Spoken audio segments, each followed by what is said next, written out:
Hello everyone. तो fundamental rights discuss कर रहे थे हम, और आज जो फंडामेंटल राइट्स डिस्कस करेंगे that is the last category of fundamental rights,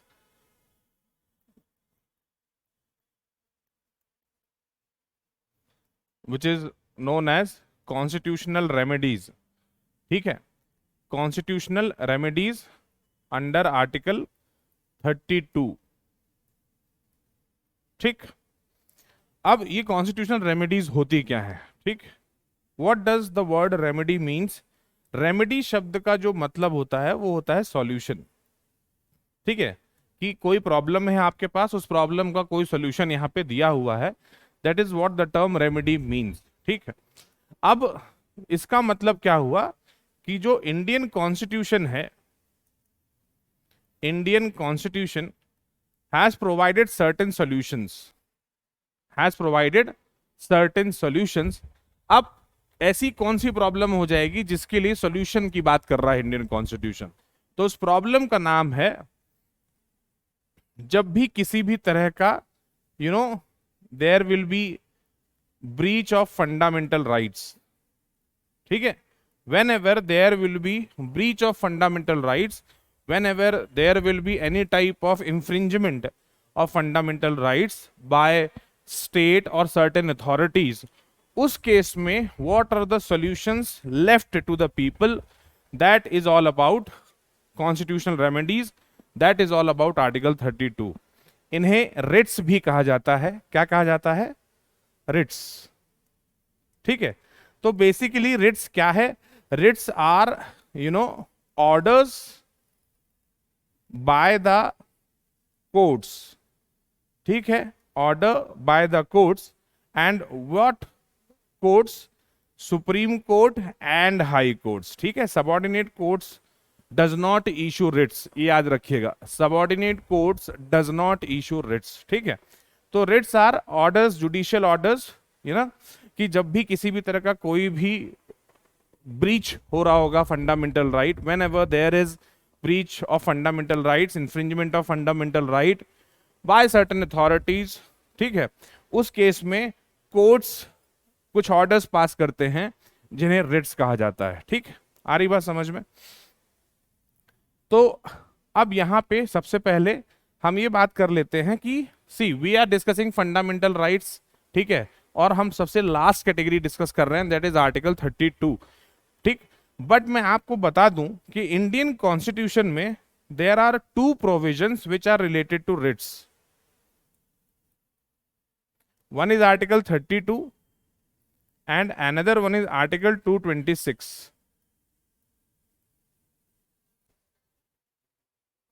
ठीक, आर्टिकल 226। ठीक है, ये both are related to constitutional remedies, both are related to writs. ठीक है, पर यहां पे डिफरेंस क्या है? डिफरेंस, सबसे पहला सबसे बेसिक डिफरेंस जो है कि क्योंकि article 32 is included in part 3 of Indian constitution, that is why it is known as fundamental right. ठीक, इसे क्या कहा जाएगा? It is fundamental right.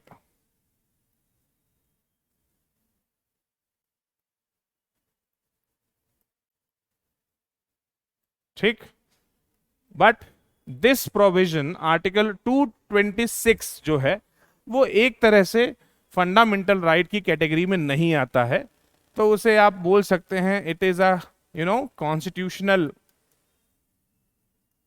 और लीगल प्रोविजन। ठीक है, या राइट। तो यहां पे ये सबसे इंपॉर्टेंट, क्योंकि ये तो समझ में ही आता है, because article 32 is included in part 3 and article 26 part 3 में नहीं है, that is why it is a fundamental right. ठीक, नेक्स्ट इंपॉर्टेंट डिफरेंस याद रखिएगा, नेक्स्ट इंपॉर्टेंट डिफरेंस कि article under article 32 only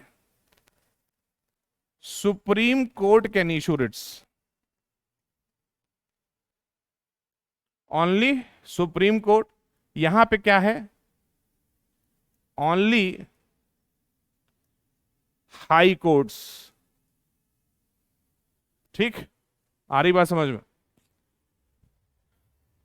clear है?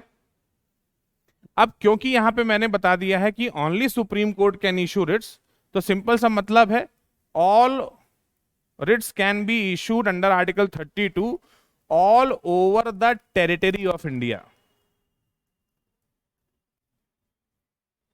All over the territory of India. ठीक है, अब क्योंकि under article 226 high court issues writs, तो high courts have their own limited jurisdiction within the state, जिस राज्य के लिए उन्हें पावर एक्सरसाइज करने की का दिया गया है, तो they have limited jurisdiction,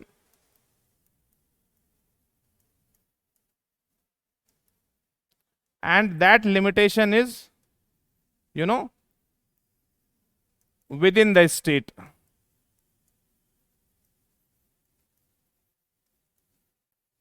And within the state means like there is a Madhya Pradesh High Court, तो Madhya Pradesh high court cannot issue writs for other states. ठीक है, the writ issuing power of Madhya Pradesh High Court is limited to Madhya Pradesh only. Clear? आ रही बात समझ में? तो ये difference थोड़ा याद रखिएगा, और भी डिफरेंस है मैं बता देता हूं, अदर डिफरेंसेस ऑल्सो।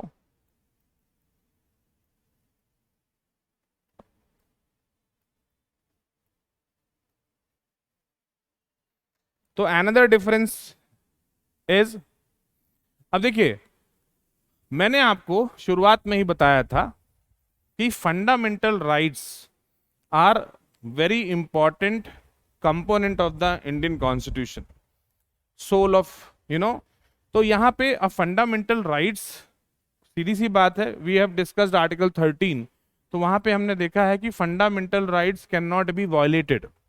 ठीक है, fundamental rights can not be breached, there should be no infringement to the fundamental rights. अब क्योंकि article 32 is itself a fundamental right, हमने अभी देखा कि article 32 is itself a fundamental right. ठीक है, तो it becomes mandatory, it becomes mandatory to be issued. ठीक है, एक तरह से मैंडेटरी नेचर का हो जाता है कि रिट्स का होना, रिट्स का इशू होना जरूरी है under article 32, but under article 226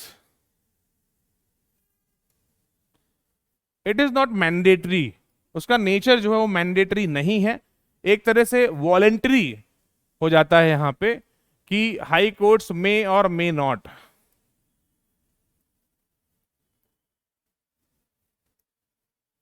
ठीक है, ऐसा नहीं है कि अब कोई भी रेट जाएगी तो हाई कोर्ट मना ही कर देगा, it it degree of importance में भी बहुत कुछ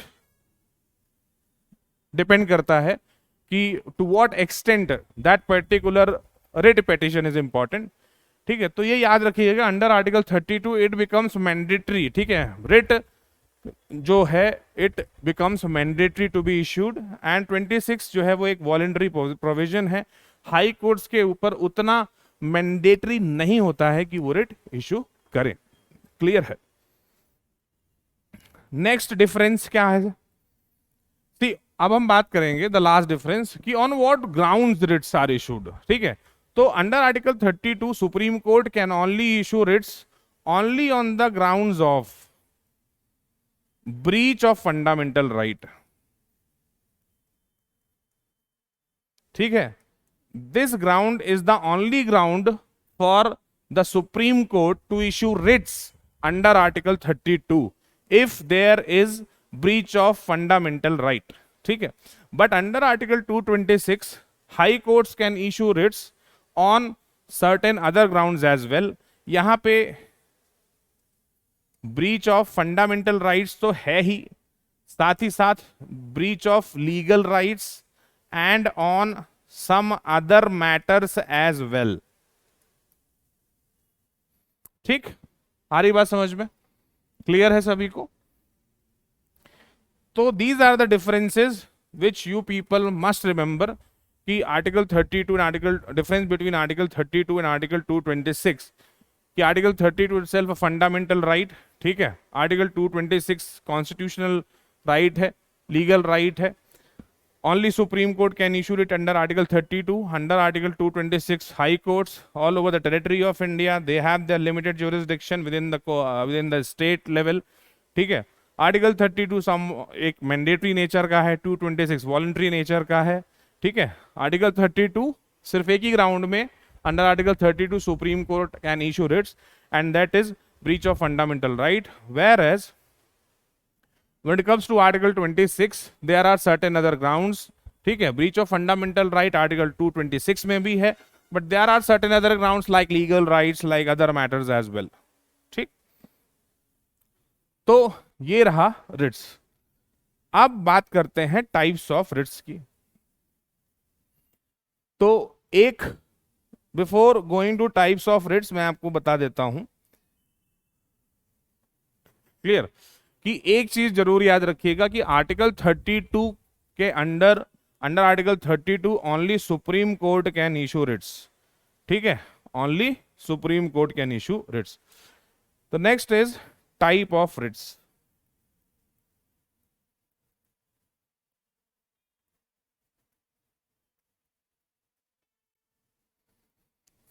So there are 5 types of writs.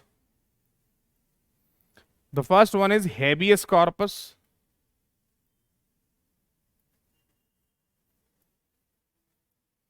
Other one is mandamus. Next is quo warranto.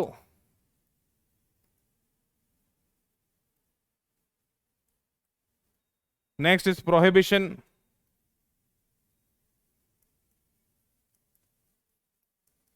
And the fifth and the last is certiorari.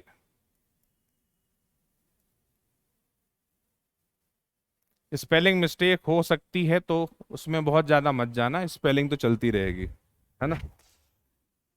certiorari की स्पेलिंग में भी थोड़ा बहुत. ठीक. तो these are the 5 types of writs. ये याद रखिएगा कि कितने टाइप्स ऑफ रिट्स हैं. 5 types of writs are there and we will discuss these writs one by one. ठीक है. तो सबसे पहले देखते हैं हैबियस कॉर्पस को.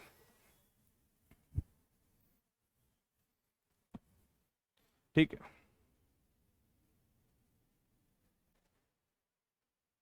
The first one is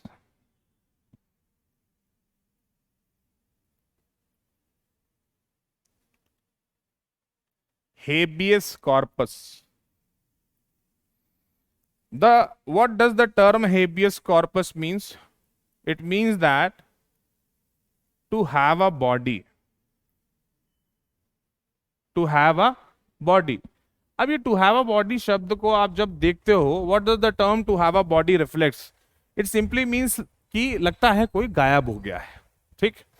It simply means कोई गायब हो गया, तभी तो इस तरह की बात हो रही है. To have a body of someone who has been, गायब हो गया है. What does it means? It simply means that somebody has been arrested or detained. पर ये तो हो ही नहीं सकता भाई. किसी को अगर अरेस्ट किया गया है, डिटेन किया गया है, तो उसका ग्राउंड ऑफ अरेस्ट और कहां ले गए हैं तो पता ही होगा भाई. आपने देखा होगा जिसको अरेस्ट किया जाता है, जिसको डिटेन किया जाता है, तो उसका ग्राउंड ऑफ अरेस्ट पता होता है. ठीक है. याद करिए आर्टिकल 22 पे हमने डिस्कस किया है कि what are the fundamental rights available to the person under punitive detention and preventive detention. तो during the time of arrest और during detaining any person there are certain fundamental rights कि ground of arrest inform करना जरूरी है वगैरह वगैरह. तो अगर there is a legal arrest और legal detention, there has been procedure followed by the police, तो टू हैव अ बॉडी या हैबियस कॉर्पस जैसी रिट्स की आवश्यकता ही नहीं है. ठीक है. तो आपको हैबियस कॉर्पस जैसी रिट्स की रिक्वायरमेंट कब आएगी? तब आएगी when there will be an illegal arrest or detention. When there will be illegal arrest or detention. ठीक है. If a person has been arrested and detained and you not know कि where that particular person is. Clear? आ रही बात समझ में? तो habeas corpus is the writ which is generally used during illegal arrest or detention. It means to have a body of, ठीक है, और against whom this writ can be issued, against whom, तो this writ can be issued against public authority as well as private authority. Public और private authority दोनों के ही against इस writ को issue किया जा सकता है। ठीक, आ रही बात समझ में?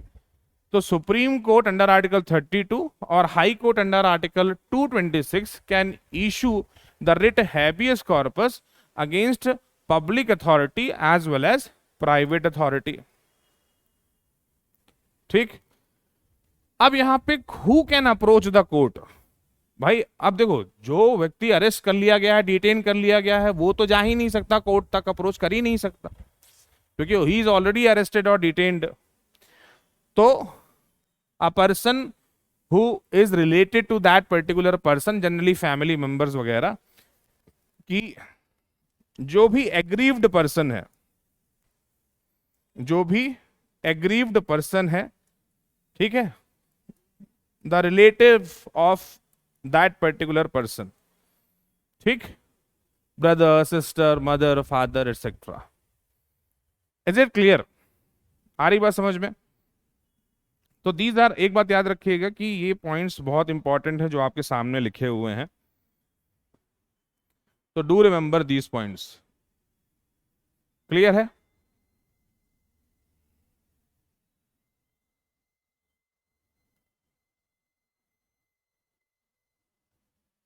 चलिए, नेक्स्ट रिट इज मैंडमस।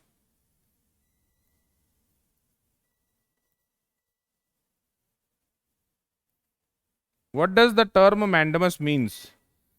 अब देखिए, ये शब्द जो है ये वैसे नहीं है जो सिंपली आप लिखा हो ना, इंग्लिश में है तो मीनिंग तो पता ही होगा। जैसे हैबियस कॉर्पस का मतलब होता है to have a body, mandamus का मतलब होता है टू कमांड।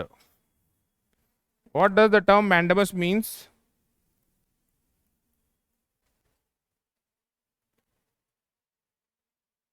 To command. अब ये टू कमांड का मतलब क्या होता है? What does the term to command means?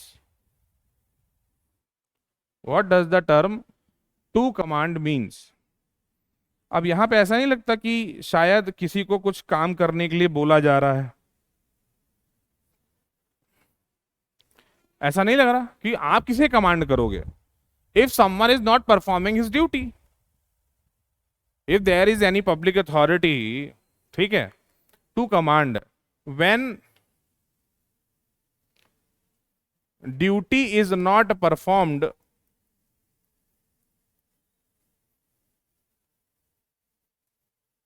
When duty is not performed. आप किसी सरकारी अधिकारी के पास गए और उसको आपने बोला, बट वो अपनी ड्यूटी नहीं कर रहा है, ठीक है। लाइक आप लोग ना मूवीज सुनते हो कि हमारी एफआईआर नहीं दर्ज कर रहा है सर्कल इंस्पेक्टर वगैरह वगैरह, बल्कि उसकी ड्यूटी है कि अगर देयर इज अ क्राइम तो एफआईआर मस्ट बी रजिस्टर्ड। तो if someone is public authority, if someone is public authority, so if they are not performing their duty, so it can be, the writ mandamus can be issued against public authority।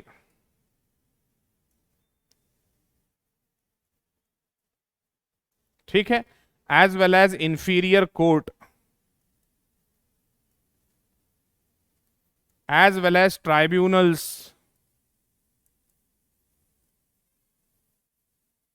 ठीक, आ रही बात समझ में?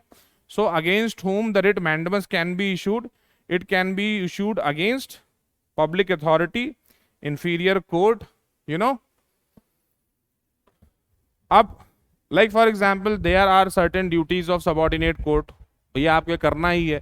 if they are not performing, तो high court can issue writ mandamus, command them, you have to perform your duty। तो inferior court, superior court अपने inferior court के against इस रिट को इशू कर सकता है। क्लियर है? आ रही बात समझ में? और एग्रीव्ड पर्सन ही अप्रोच कर सकता है। याद रखिएगा, habeas corpus is the only writ जिसके पास दो सबसे स्पेशल फीचर्स हैं as compared to all other 4 Ritz.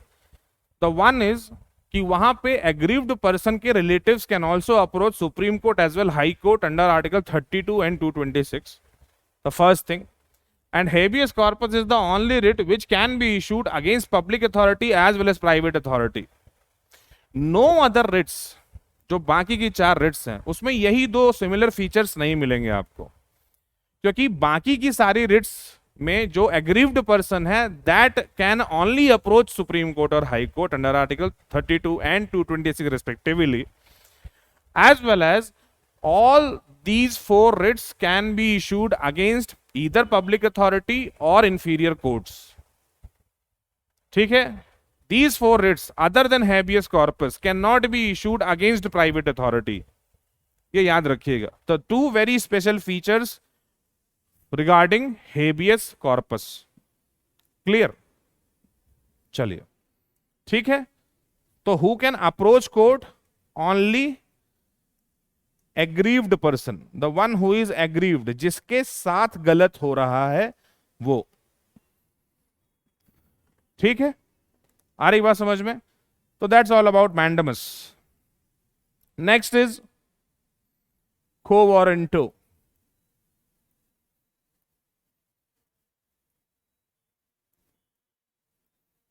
What does this mean?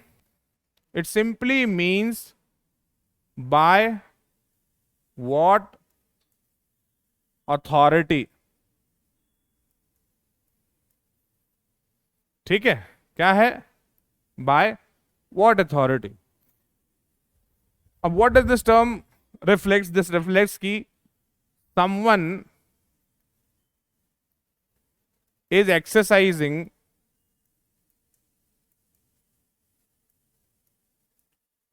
power beyond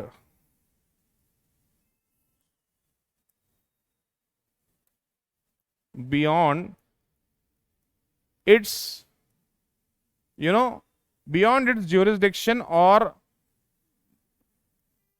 या आप यहां पे ये कह सकते हैं कि द पावर विच एक्चुअली ही और she does not enjoys.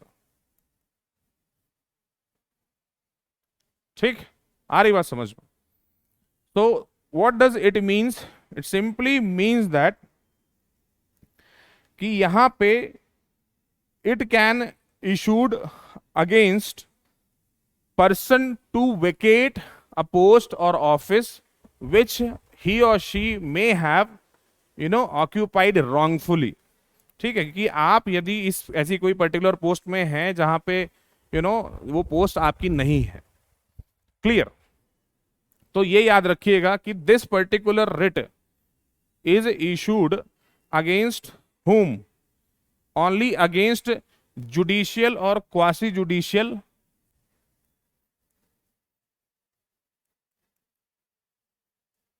Against judicial और quasi judicial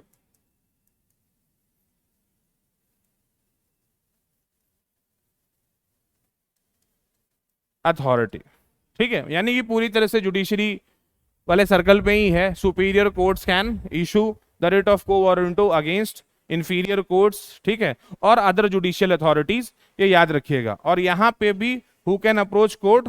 the only aggrieved person.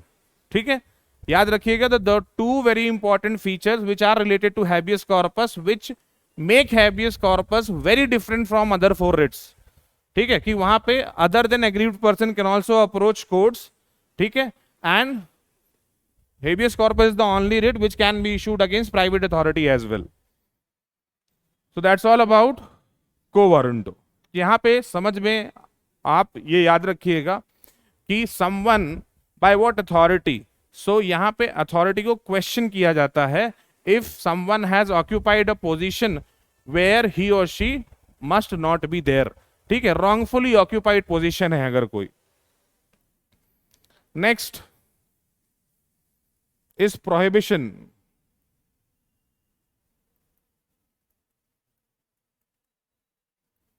ठीक है, अब ये वर्ड तो बहुत सिंपल है, इससे क्या समझ में आता है आपको?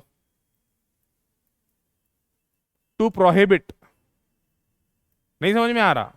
To prohibit, the term prohibit या टू फॉरबिड, ठीक है। तो यहाँ पे what does it means, simply means कि there should be certain restrictions, यहां पे किसी तरह का कोई भी रिस्ट्रिक्शन इंपोज किया जा रहा है।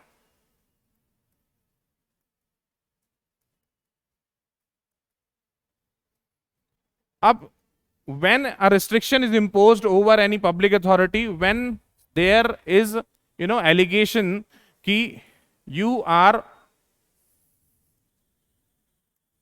overreaching your jurisdiction, ठीक है, going beyond your jurisdictional limit, जब भी कोई व्यक्ति अपनी jurisdictional लिमिट से बाहर जा रहा होता है, at that time prohibition, you cannot perform this particular task, you cannot perform this particular work, क्योंकि इस वर्क को करने का पावर आपको नहीं है, तो आप कैसे कर रहे हैं, ठीक। तो that is what the prohibition means, simply means to prohibit और टू फॉरबिड, ठीक है। और यहां पे भी अगर आप बात करिए कि against whom it can be issued, ठीक है, तो यहां पे भी it can be, it is issued against public authorities,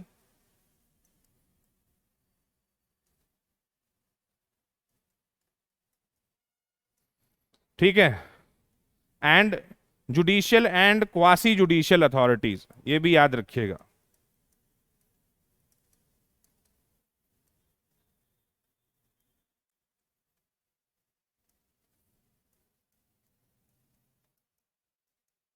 ठीक, issued against public authorities, judicial and quasi judicial authorities, that's all about prohibition.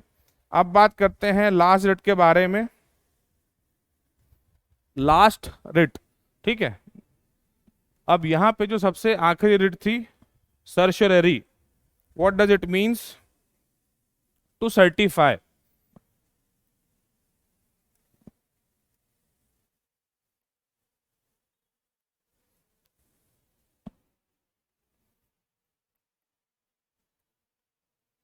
This is the correct spelling, ठीक है। सर्शररी वो ऐसा स्पेलिंग बड़ा डिफिकल्ट हो जाता है। What it means to certify, क्या मतलब होता है इसका, टू सर्टिफाई। अब नहीं, आपको अपने काम को करने के लिए there is a permission required, और या आप ऐसा समझ लीजिए कि when you are performing any function, तो someone is keeping a watch on that function, ठीक है, keeping an eye on that function. और यहां पे टू सर्टिफाई से आप ये समझ लीजिए कि if there is a judicial authority, और if there is an inferior court, and if there is a doubt, or there are allegations कि proceedings may be interfered or influenced by someone, if there is a questionable, ठीक है, if those particular proceedings of the court are questionable and there may be chance of influence, they get influenced or interfered, तो उस case में this writ is issued by the superior court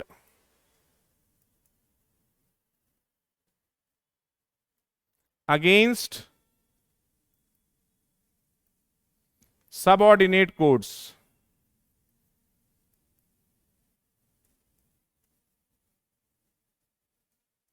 against subordinate courts, clear है,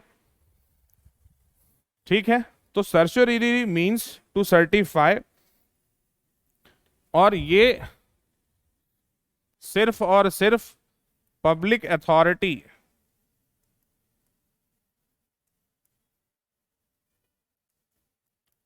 and against subordinate courts के against ही issue की जा सकती है, and who can approach, only and only aggrieved person, ठीक है, जिसके साथ गलत हुआ है, clear. So these are the 5 types of writs. Certiorari जिसका मतलब होता है to certify, prohibition to prohibit, ठीक है। रिस्ट्रिक्शन इम्पोज्ड, यहाँ पे इस तरह से याद रखिएगा कि someone is performing any task जो उसे परफॉर्म नहीं करना चाहिए था, जिसके पावर में नहीं है, ठीक है, जुरिस्डिक्शन में नहीं है, तो उसे रोक देना। को warranto simply means by what authority, कोई व्यक्ति ऐसी पोजीशन में बैठा है जिस पोजीशन में उसे बैठना ही नहीं चाहिए, वो अथॉरिटी नहीं है उसके पास, ठीक है। तो इसका मतलब that someone has wrongfully occupied that position, clear। mandamus means to command, ठीक है। And habeas corpus simply means to have a body, और it can be issued कि भैया if there is any illegal arrest or detention, ठीक है। इसके पहले हमने बात की टाइप्स ऑफ रिट्स की and introduction of writs, what are constitutional remedies, clear. Difference between article 32 and article 226। So that's all about constitutional remedies. That's all about writs. Thank you so much.